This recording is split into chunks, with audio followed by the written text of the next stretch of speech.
Team گلدستہ اسلام کی طرف سے سب دیکھنے والوں کو السلام علیکم۔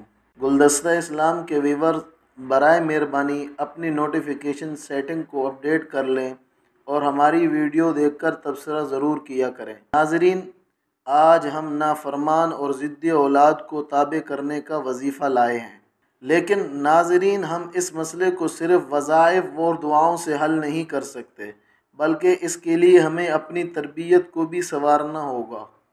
والدین کی بات ٹالنا، ان سے سخت لہجے سے پیش آنا بدسلوکی ہے۔ ہمارا دین اسلام ہمیں حسن سلوک کا حکم دیتا ہے، اور حسن سلوک کے سب سے زیادہ حقدار والدین، بہن بھائی ہیں۔ جب اولاد نافرمان ہو جائے تو والدین شدید ذہنی اذیت کا شکار ہو جاتے ہیں۔ قرآن شریف ہماری زندگیوں کے لیے مکمل ضابطۂ حیات ہے۔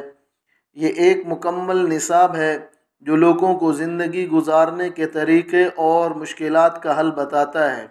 وہ تمام والدین جو اپنے نافرمان اور ضدی بچوں سے پریشان ہیں، انہیں چاہیے کہ روزانہ 11 بار بچوں کی پیشانی کے بالوں پر ہاتھ رکھ کر یا پھر اپنی اولاد کا تصور کر کے سورۃ الہود کی آیت انی توکلت علی اللہ ربی و ربکم ما من دابۃ الا هو آخذ بناصیتها ان ربی علی صراط مستقیم روزانہ 11 بار پڑھ کر بچوں پر دم کر دیں۔